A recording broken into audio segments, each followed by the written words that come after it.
Bonjour à vous, les bâtisseurs de vie locale. On se retrouve sur la thématique de la réussite de vos 100 premiers jours de mandat.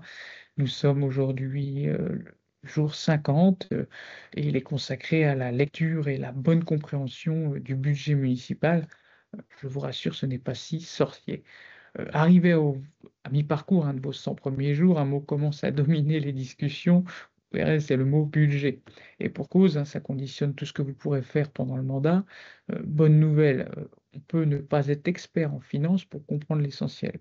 Et à condition de s'y plonger ou de se faire accompagner, par exemple par SFP collectivité. Euh, bon, le budget municipal, en bref, c'est l'acte fondamental de la gestion locale. Il prévoit autorise et encadre toutes les dépenses et les recettes de la commune. Il est structuré en deux parties.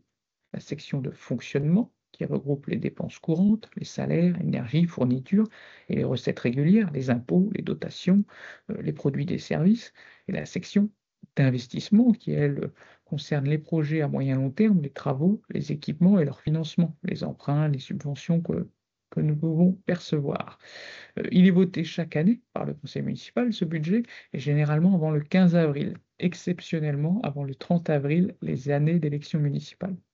Alors, ce qu'un élu doit absolument savoir, c'est les grands équilibres, quelles sont mes marges de manœuvre financières, les priorités politiques, où sont dirigés les efforts, les engagements passés, les crédits qui ont été reportés, la dette, les projets pluriannuels engagés, les risques budgétaires, parce qu'il y a des risques contentieux, des aléas, la fragilité de certaines recettes.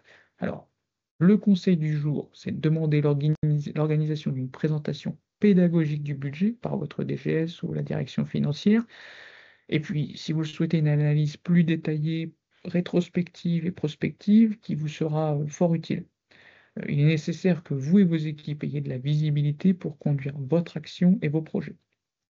Alors, est-ce que saviez-vous que ce qu'est un DOB, un ROB, euh, le ROB, le rapport d'orientation budgétaire, il constitue la base à partir de laquelle se tient le DOB, débat d'orientation budgétaire. Donc un DOB doit se tenir dans les collectivités dans le délai maximum des 2 mois qui précèdent l'adoption du budget dans les communes de plus de 3500 habitants. Celles en dessous de ce seuil ne sont pas concernées.